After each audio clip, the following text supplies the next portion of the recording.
Hey, what's up, everybody? John Cortese coming back at you with another warehouse gym video.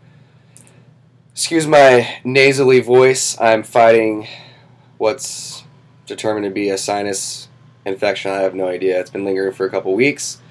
Anyways, if you can not understand what I'm saying half the time, I apologize. I'll try to speak as clear as I can. Alright. So, again, we've been getting a lot of questions recently. I'm going to open my phone here because that's where the questions are at. About certain things that come into your warehouse gym. And one of the issues that arise, let me find this question before I start going forth here.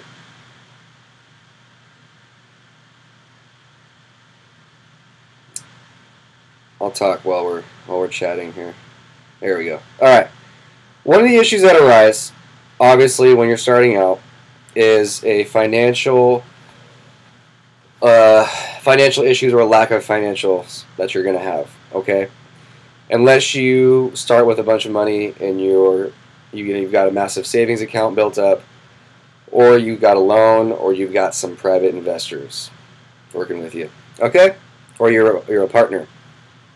I'm going to tell you my experience and give you my 2 cents based on what I've experienced and been through. Okay. Number one, I never partnered with anybody, nor will I ever. I just don't have a good feeling about it. I like to be in control of my business and everything that goes into it. It's just, this is my brand, this is my vision. Therefore, I don't really feel comfortable with partnering with somebody. That's just me. Now, as far as cash goes, when I first started, I luckily had a couple different people, not going to say names, come forth and generously donate just enough money for me to get started, which was the LLC, fee for California, the security deposit in the warehouse, and a couple other things like paint and the bare necessities. Mind you, I had hardly any equipment. It was just enough for me to get the keys to the warehouse. That's really it. I mean, honestly. And my insurance. All the stuff that was necessary for a business to form in the state of California and be legal and operate. Okay? So I literally had a few $1,000s to start out. That was it. Okay? Now, as far as how I made it work, and here's what I suggest to you guys. Okay, so the question was from Micah.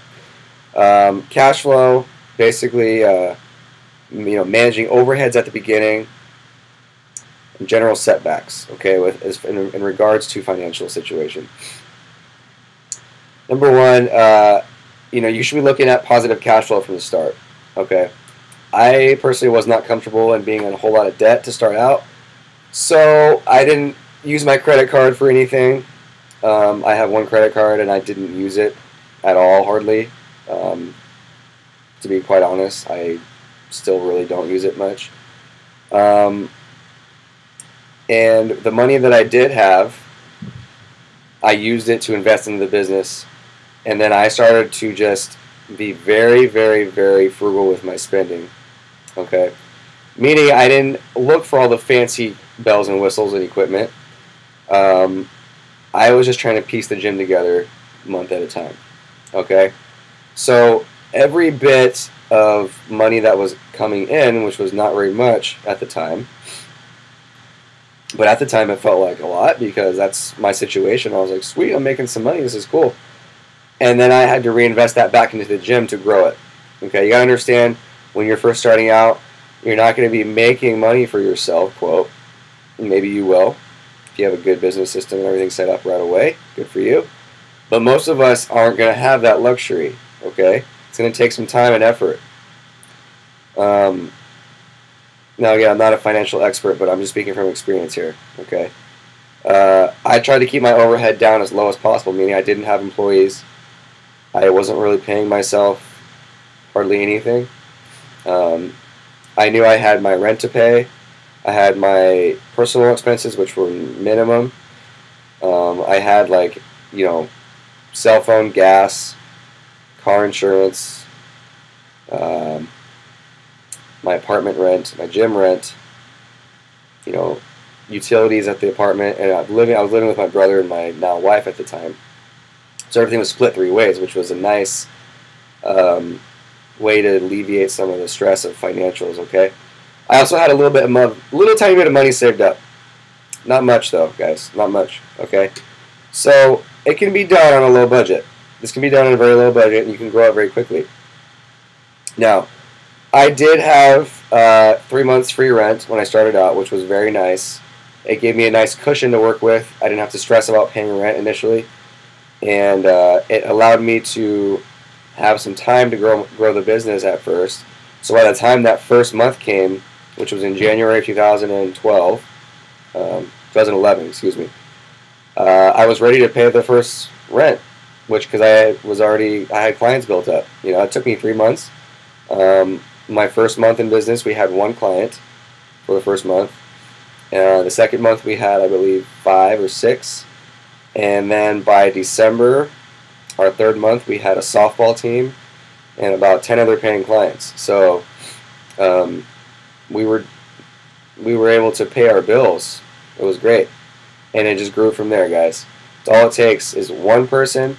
You know one person, they know somebody. It's all about making connections and networking and getting out there and not just waiting for people to come to you. Because honestly, when I first started, I was like, I'm going to open this gym, and everyone's going to be like, oh, I want to train at that badass warehouse gym. I'm an athlete. I want to train like an athlete. I want to flip tires and do Olympic lifts, and it doesn't work that way, okay? Especially with everything else that comes into competition. You know, there's going to be all sorts of gyms that are competing with you, okay? What do you have to bring to the table that's different, all right? And that's what I was determined to get out there and make it happen. I was not going to fail. I didn't have a plan B. This was going to work for me regardless.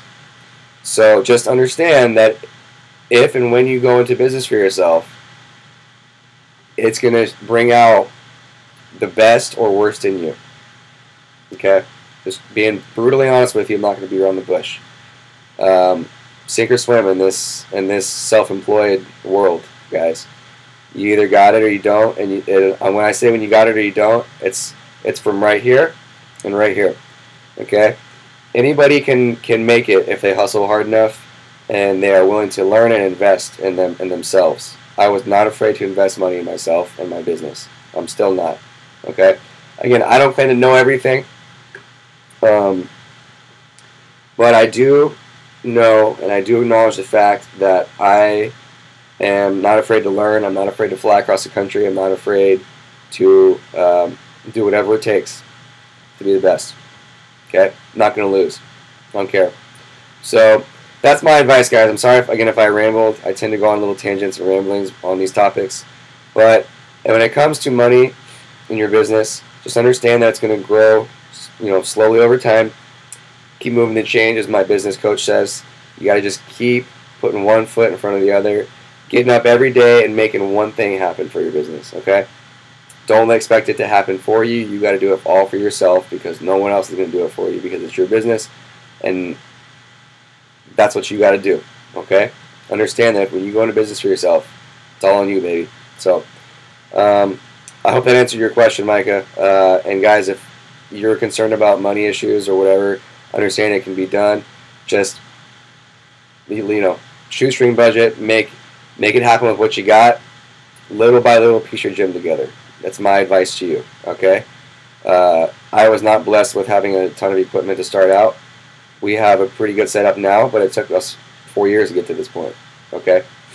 But we made it work. You got to make it work with what you got, all right? Guys, if you have any other questions, you're watching this video about warehouse gym coaching, warehouse gym businesses, fitness businesses, whatever it is, please leave a comment below. Feel free to subscribe. If you have specific questions or you need specific coaching, we do have a coaching program as well. You can email me at johncortescoaching@gmail.com, and we'll talk, see if it's a good fit for you. Otherwise, again, guys, this is John Cortese coming at you in Napa, California, johncortese.com, and we'll be talking with you soon. All right, see ya.